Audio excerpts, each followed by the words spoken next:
అత్యంత పవిత్రమైన అమర్నాథ్ మంచు శివలింగం దర్శనానికి సిద్ధమైంది. 6 నుంచి 7 అడుగుల శివలింగాన్ని సైనికులు దర్శనం చేసుకున్నారు. ఇక ఆ శివలింగానికి సంబంధించిన మొదటి ఫోటోలు ఇప్పుడు బయటకు వచ్చాయి.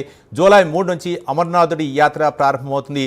జమ్మూ కాశ్మీర్లోని హిమాలయ పర్వతాల్లో సహజ సిద్ధంగా మంచుతో ఏర్పడే ఈ శివలింగాన్ని దర్శించుకునేందుకు ఈ ఏడాది 3.6 లక్షలకు పైగా యాత్రికులు తమ పేర్లను నమోదు చేసుకున్నారు.